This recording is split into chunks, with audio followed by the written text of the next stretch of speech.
السلام علیکم ورحمۃ اللہ وبرکاتہ۔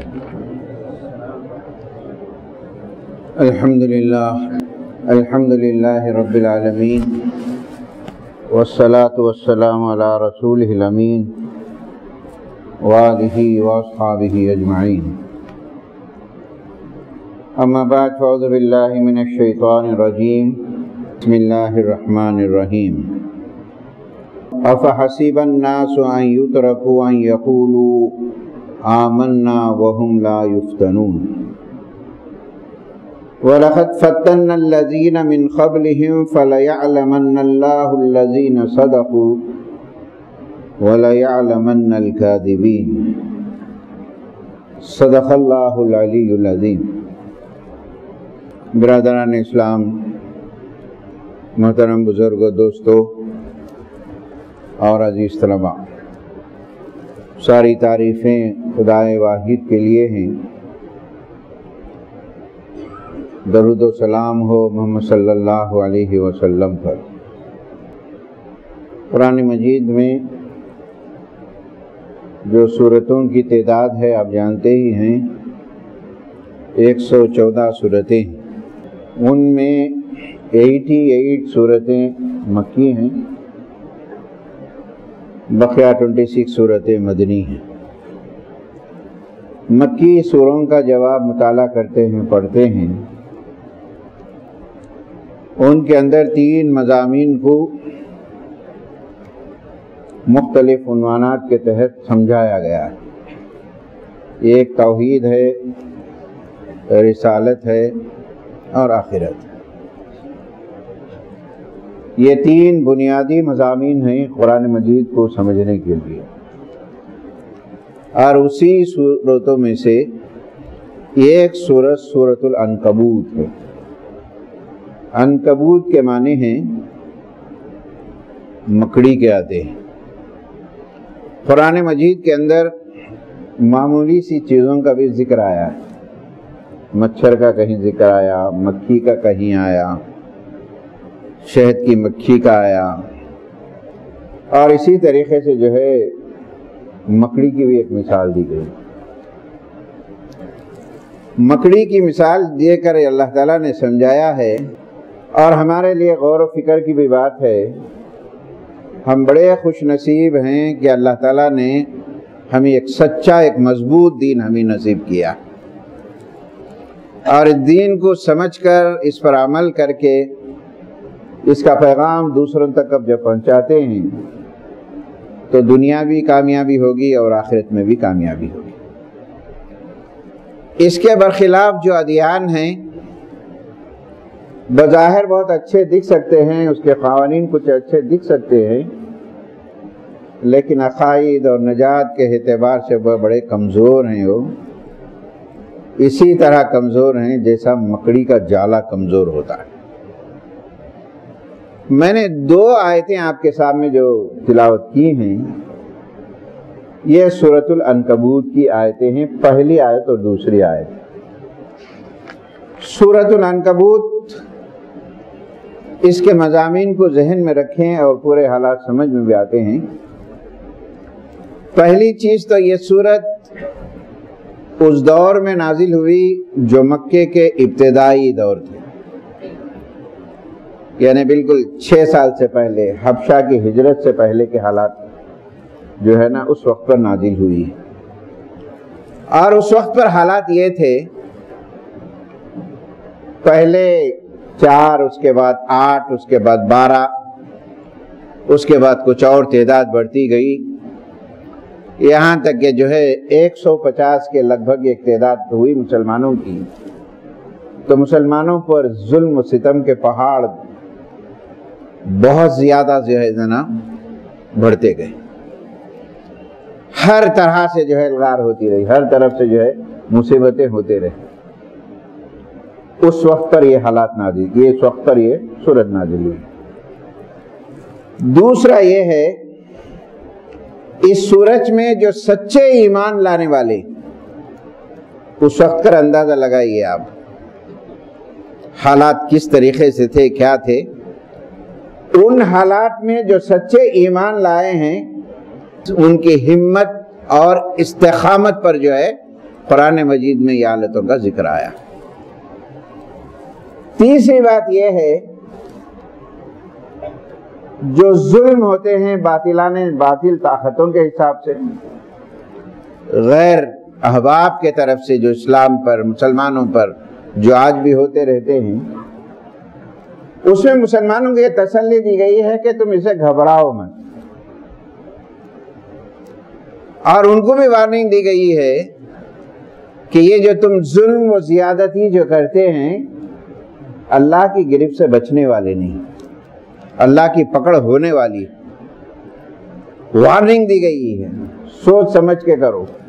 اقتدار کے نشے میں، طاقت کے نشے میں، پیسے کے نشے میں ظلم و ستم اللہ تعالیٰ کو کبھی بھی برداشت نہیں ہوتا، ان کو وارننگ دی گئی۔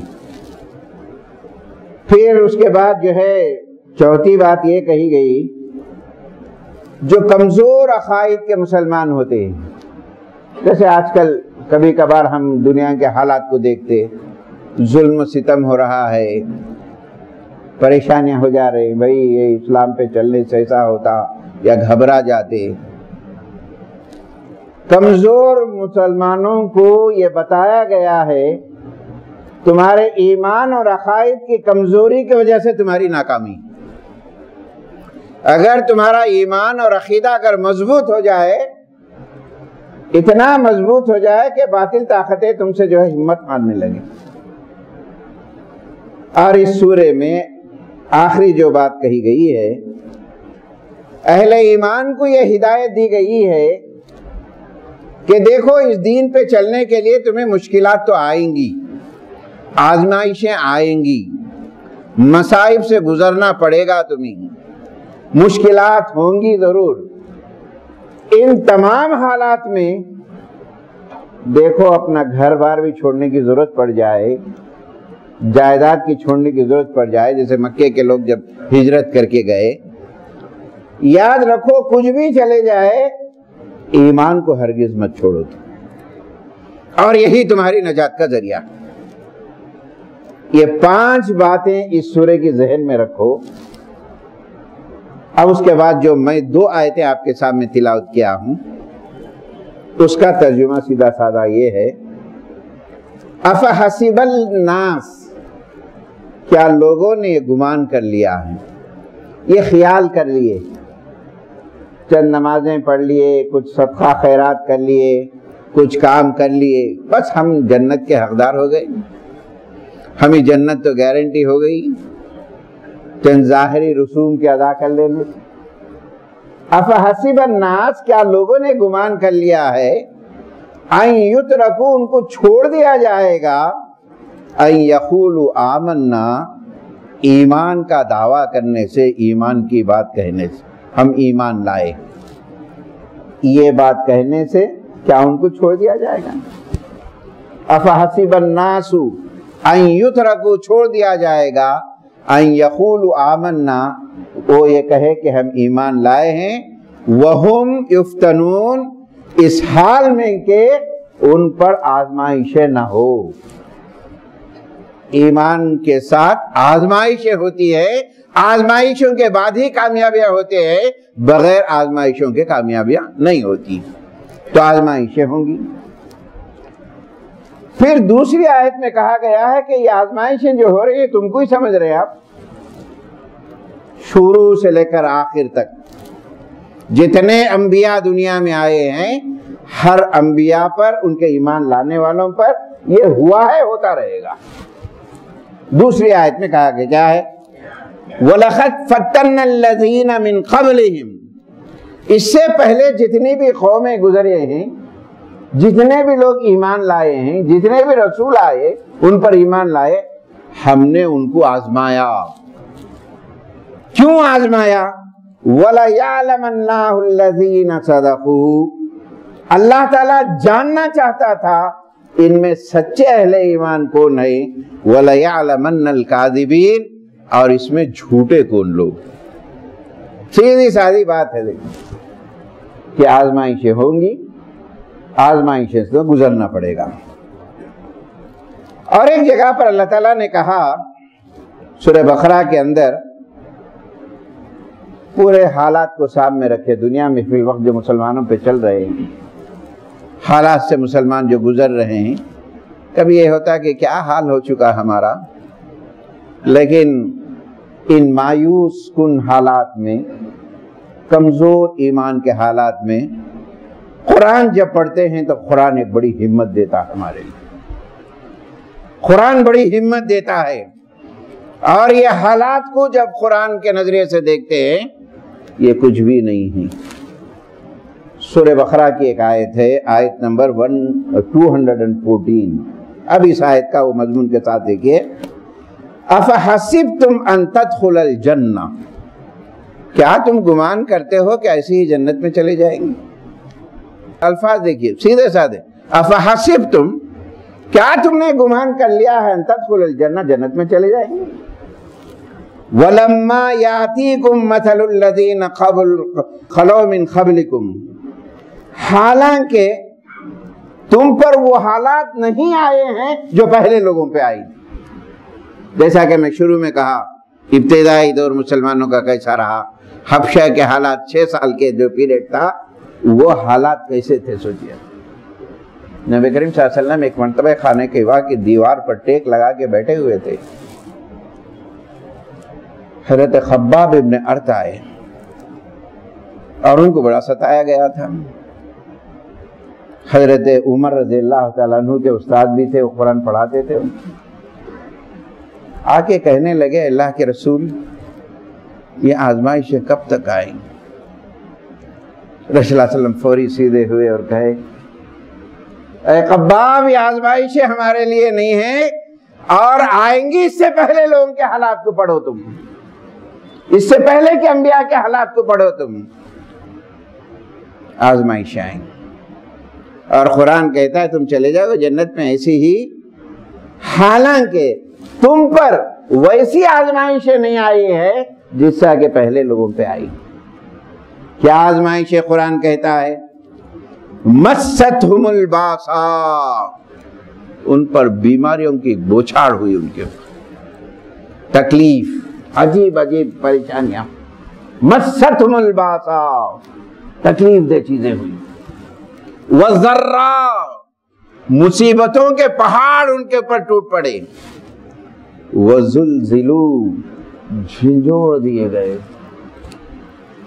بیماریاں آئیں، مصائب و آلام کے طوفان ان پہ پڑے، جھنجھوڑ دے گئے، حتیٰ یقول الرسول والذین آمنوا معہ، یہاں تک کہ وقت کے رسول ان کے ساتھ جو ایمان لائے ہیں انہوں نے کہا متی نصر اللہ، آخر اللہ کی مدد کب آئے گی؟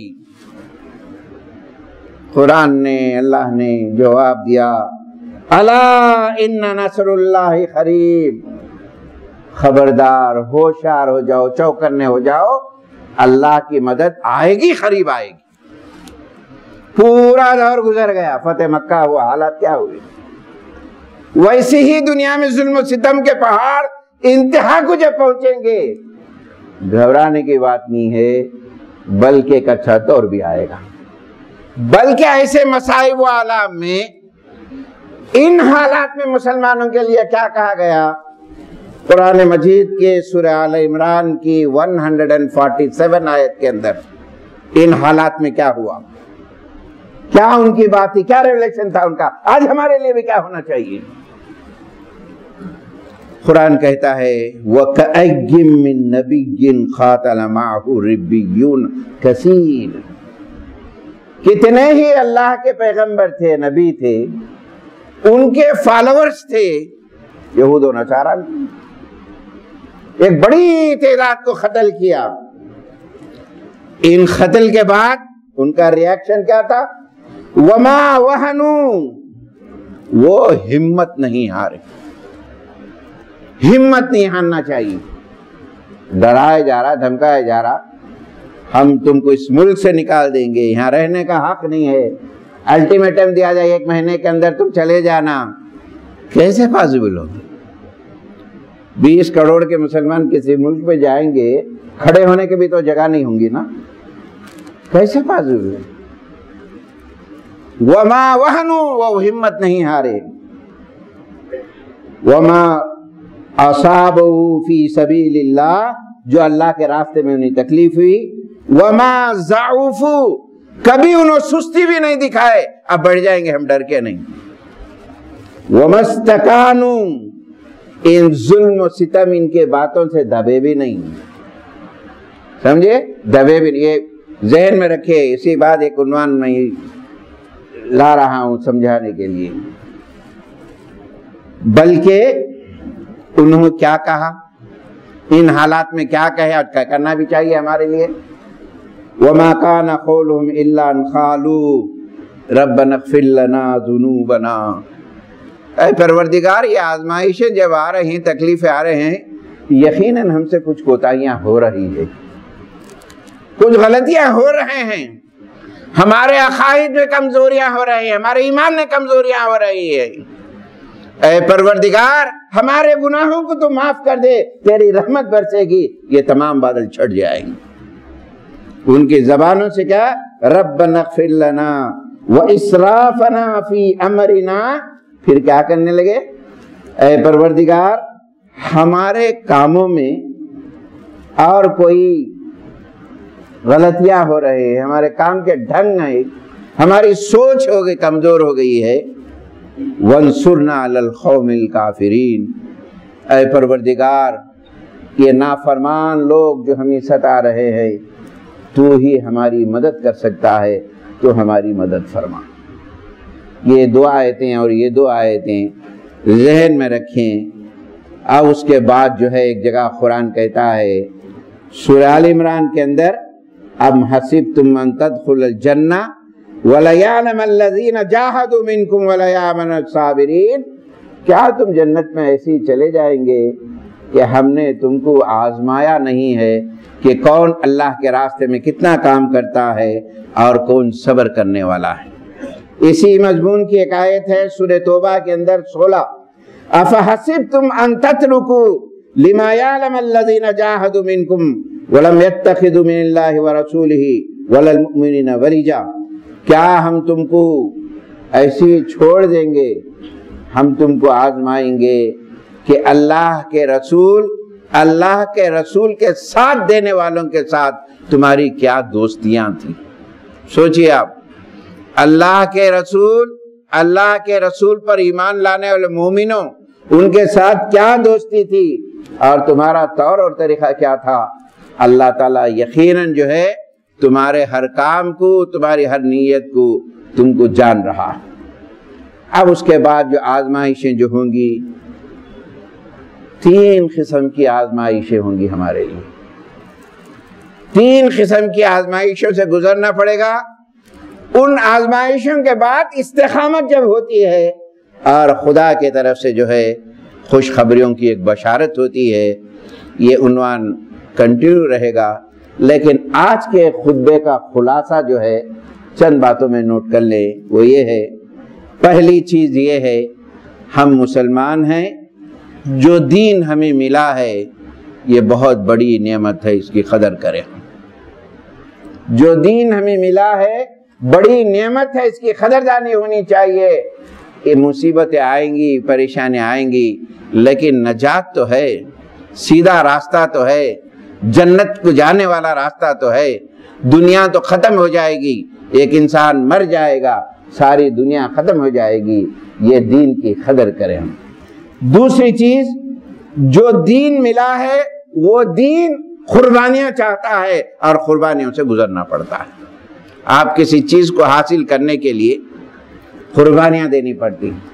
آج کے بچے اچھے صاحب ثروت ہے تو ایسے ہی صاحب ثروت نہیں بن گئے، ان کے اسلاف نے قربانیاں دی ہیں، تکلیفیں اٹھائی ہیں، پیسہ جمع کیا ہے، وقت کے پابندیاں کی ہے، تو آج آپ آرام کے ہیں، بغیر قربانیوں کے کوئی چیز حاصل نہیں ہوتی ہے، یہ بات ہے۔ تیسری چیز، دنیا میں سنگین حالات آئیں گے ضرور، سنگین حالات سے نہ گھبرانا، نہ کبھی مایوس ہونا۔ مایوسی تو کفر ہے، اللہ کی ذات پہ بھروسہ رکھے، وہ حالات کو بدلنے والا ہے۔ مایوس بھی نہیں ہونا، اور بلکہ ان حالات میں ہمارا ایمان مضبوط ہونی چاہیے. ہوں گے ظلم لیکن ہم اللہ پر بھروسہ رکھیں گے. ہمارا مرنا جینا اللہ کی رضا کے لیے. چوتھی چیز، حالات پر استقامت رہتے ہوئے دعائیں بھی کرنا چاہیے، جیسا کہ قرآن مجید میں صحابہ کے تعلق سے اللہ والوں کی دعائیں ہیں. اے اللہ کبھی ایسا نہ ہو کہ ہمارا دل ڈاواڈول نہ ہو جائے. قرآن نے ایک بڑی جامع دعا سکھائی ہے، ربنا لا تزغ قلوبنا بعد اذ ہدیتنا. اے اللہ تو نے ہدایت دی، تو نے اسلام دیا، تو نے ایمان دیا، یہ دولت دی، ان حالات میں ہمارے دل کبھی کمزور نہیں ہونا، ڈاواڈول نہیں ہونا. لا تزغ قلوبنا بعد اذ ہدیتنا وہب لنا من لدنک رحمہ. تیری رحمت خاص ہم پر نازل ہو، ہم یقیناً کامیاب ہو جائیں. یہ دعا بھی کرنا. اور پانچویں چیز، ہماری اصلی کامیابی کیا ہے؟ دنیا تو ہے، دنیا کے ساتھ آخرت کی کامیابی ہے. وہاں کامیاب ہو گئے جو قرآن نے کہا فقط فاز فوزا عظیما. یہ سب سے بڑی کامیابی ہو گئی. جس دن اللہ تعالی ہمیں جنت پہ داخل کر دے گا اس کی تیاری کرنی چاہیے. آخری چیز، کبھی زندگیوں میں ہار نہ ماننا، نہ پست ہمت ہونا، نہ کمزوری دکھانا. اور جو ہے کمزوری، پست ہمتی، سستی اور کاہلی یہ ان قوموں کی علامت ہے جو قوم اللہ پر بھروسہ نہ رکھتی ہیں. جو اللہ کی ذات پر جو قومیں بھروسہ رکھتی ہیں وہ ہمت ہوتی ہے. جب ہمت ہوتی ہے اللہ کے دنیا کے حالات کا مقابلہ بھی کر سکتے ہیں. پھر ان کے پر بھروسہ بھی ہوتا ہے، اور جب بھروسہ ہوتا ہے یہ سب سے بڑی طاقت ہے. حسبنا اللہ ونعم المولا ونعم النصیر. اللہ ہمارے لیے کافی ہے، وہ ہمارا کارساز ہے، اسی کی ذات پر ہم بھروسہ کرتے ہیں. یہ باتیں ذہن میں رکھیں. آگے جو ہے کن آزمائشوں ہمیں گزرنا پڑے گا انشاءاللہ تعالیٰ آئندہ جمعہ خطبے میں رکھوں گا. اللہ تعالیٰ سے میری دعا ہے اللہ تعالیٰ قرآن مجید کی آیتوں کو سمجھنے کی توفیق نصیب فرمائے، ہمارے ایمان کو مضبوطی عنایت فرمائیں. اور دوسری بات یہ ہے کہ موسموں کی تبدیلی سے تھوڑے بخار وغیرہ بہت پھیل رہے ہیں. اپنے بچوں کو احتیاط کریں، آپ بھی احتیاط کریں اور صحت کا خاص خیال رکھیں. اور جو ہے دعا بھی کریں، اللہ سے احتیاط بھی برتیں اور اللہ سے دعا کریں. اللہ تعالیٰ سے دعا ہے کہ مختلف قسم کی وباؤں سے ہم کو، ہمارے بچوں کو، سارے انسانوں کو اے اللہ تو حفاظت فرما ہماری.